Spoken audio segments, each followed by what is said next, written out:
Welcome back, everyone, to the deep dive. Today, we're going to get super practical and tackle something that I know frustrates a lot of us. Those moments when your Linux system just slows to a crawl. We're talking about input-output bottlenecks, or I/O bottlenecks for short. Yeah, those are the worst. They can really bring things to a grinding halt.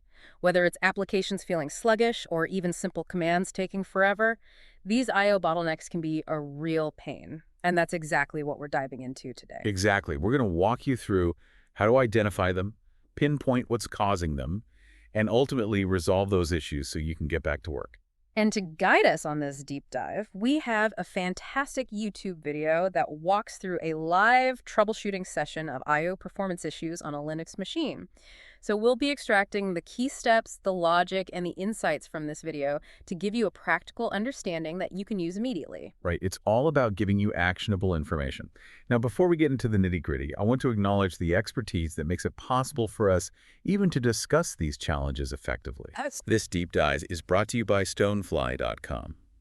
Stonefly is a pioneer in the industry. They've been around for over 2 decades as a solution company, serving their customers with top-notch SAN, NAS, S3 object storage, backup and DR, and cloud technology. To address these I/O performance issues. Right, and that's why their sponsorship is so valuable for this deep dive. If you want to learn more about their comprehensive solutions, you can head over to stonefly.com or shoot them an email at sales@stonefly.com. They really know their stuff. Okay, so let's set the scene. Imagine you've logged into your Linux server, ready to tackle the day's tasks, and immediately something feels off. Even basic commands like listing directories with Ls or copying a small file seem to take ages. Ugh, I hate when that happens. Or maybe your users are complaining that the application you manage is running at a snail's pace. Your first thought, and the question we're tackling head-on today is, could this be an I/O bottleneck? Absolutely. These are classic signs. When those fundamental storage operations reading and writing data start to lag, it impacts the whole system. It's like trying to drink a milkshake through a coffee straw. That bottleneck chokes everything else. Exactly. And this is where those well-designed storage solutions, like what Stonefly provides, really shine. They're designed from the ground up to prevent these performance limitations, ensuring that data flows smoothly and efficiently. So you suspect an I/O issue. Where do you even begin to investigate? The video we're dissecting starts with a command that's probably familiar to most of you. Top. We usually use top for a quick check on CPU and memory usage. But as our video highlights, it also holds a crucial clue for potential I/O problems. The percent best value, or the wait CPU percentage. Right, that percent win is like a canary in the coal mine for I/O issues. It tells you what percentage of the time the CPU is just sitting there twiddling its thumbs, not because it's finished its work, but because it's waiting for data to come back from the storage or for data to be written to the storage. It's like a chef waiting for ingredients to arrive before they can start cooking. If that percent number is consistently high, like above 10 or 20%, that's a big red flag. Yeah, the video definitely points that out. It's a strong indication that your CPU is being held back by slow storage operations. And this is where Stonefly's expertise comes in. Right. They understand how to fine-tune storage performance to keep those CPU wait times down to a minimum. Absolutely. So top gives us a general idea that I/O might be the bottleneck, but now we need to drill down and figure out which specific disk or storage device is causing the trouble. Yeah, we need to get more specific. That's where the IOSTAT command comes into play. The video emphasizes a really important point here. Just running IOSTAT by itself often isn't enough. Right, it can be a bit misleading. It usually shows cumulative statistics since the last system boot, which might not reflect what's happening right now, what's causing the current slowdown. Yeah, you need to know what's going on right now in real time. Exactly. To get that focused real-time view, we need to use IOSTAT with some specific flags, which the video demonstrates really well. First, there's AH for human readable output, because who wants to stare at a bunch of raw numbers for you? Yeah, make it easy to understand. Then, crucially, there's AA to exclude that initial report that's been accumulating since boot. So we're only seeing what's happening right this moment. They also use ADEX to show extended statistics, giving us more detailed metrics. More data to work with. And AAA to display the output in megabytes per second, even though, as the presenter points out, the default is actually kilobytes. Finally, they run it with 1 of 4, meaning we get a report every 1 second for 4 iterations. That gives us a little window into real-time activity. Right, like a snapshot of what's happening right now. So the full command we're looking at is iostat h14. With those specific flags, we get a much clearer picture of our disk activity. Now, what are the key things we should be looking for in that output to identify the troublesome disk? The most important one is the % column. That's the disk utilization. It tells you what percentage of the time that disk was busy handling I/O requests. Okay, so if it's at 100%, that disk is slammed. Exactly. It's like a highway completely jammed with traffic. Any new car trying to get on is going to be stuck waiting. Similarly, a disk with % constantly near 100% is always working, and it's very likely the root of your performance bottleneck.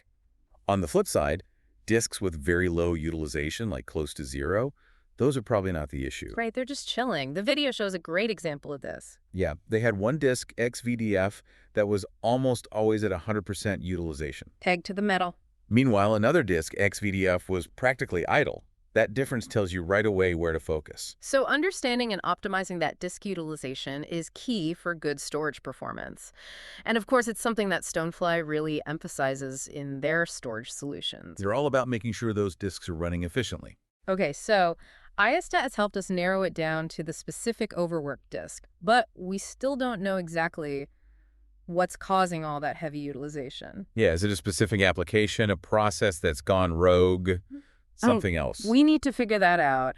And for that, we turn to another handy tool, IOTOP. IOTOP is like the top command, but specifically focused on I/O activity. Right. It shows you which processes or threads are reading from and writing to the disks the most. Now, one thing to remember, which the video mentions, is that IOTOP might not be installed by default on every Linux distribution, so you might have to install it first. Yeah, a quick installation might be necessary.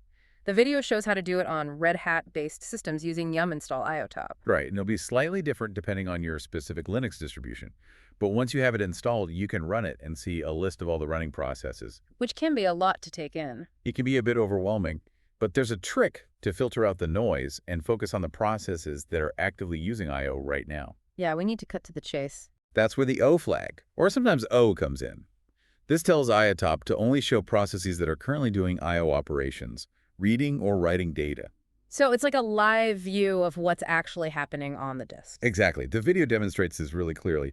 Using O shrinks that long list down to a much more manageable and relevant set of processes. Making it way easier to spot the ones that are hogging all the I/O. So once we have that filtered list, what are we looking for specifically? What tells us which processes are the main culprits behind our I/O bottleneck? Look for the processes with the highest values in the columns that show how much data they're reading and writing. The higher the number, the more likely they are to be causing the slowdown. Exactly.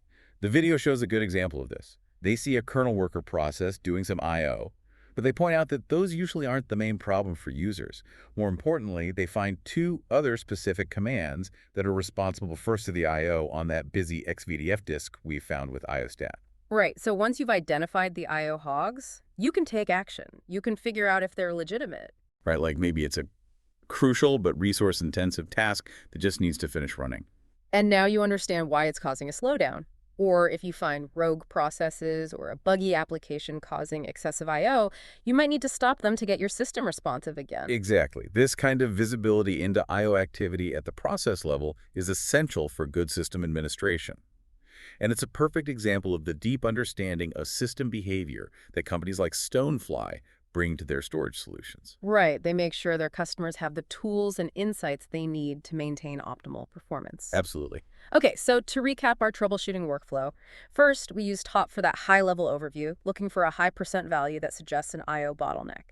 Then we used IOSTAT with those flags, attached the hexagon 1.4, to zero in on the specific disk with high utilization. And finally, we brought in IOTOP-O to pinpoint the processes causing the most I/O on that troublesome disk. Yeah, nice three-step process. By following these steps, you can methodically diagnose and isolate the cause of many I/O performance problems on Linux systems. It's an incredibly valuable skill for anyone managing Linux servers. It allows you to resolve problems quickly and efficiently. Absolutely. It takes all the guesswork out of it. And again, it highlights the importance of a well-designed and high-performing storage infrastructure, which is exactly what Stonefly provides. Their solutions are built to minimize these I/O bottlenecks in the first place. Right. They're ahead of the game. So let's once again thank our sponsor, Stonefly.com. They made this deep dive into the world of Linux I/O performance possible. Stonefly is a pioneer in SAN, NAS, S3 object storage, backup and DR, and cloud technology. They've got it all covered. With over 2 decades of experience as a trusted solution provider, Stonefly understands how crucial, efficient, and reliable storage is for good system performance. If you're looking for enterprise-grade storage solutions, the kind that can handle demanding workloads and prevent the I/O bottlenecks we've been talking about, check out their website, stonefly.com, or reach out to their sales team at sales@stonefly.com. Their expertise is invaluable. Now, as you're absorbing all this information, I want to leave you with a thought. How can you move beyond just reacting to I/O performance problems and start monitoring your systems proactively? Could regular checks with these tools, or maybe looking into those comprehensive storage management solutions offered by a company like Stonefly, help you identify and address potential bottlenecks before they even impact your users or your applications? Yeah, prevention is always better than cure. It's definitely something to consider to keep your infrastructure healthy and running at peak performance. Absolutely. Thanks for joining us for another deep dive, everyone. Until next time. See you then.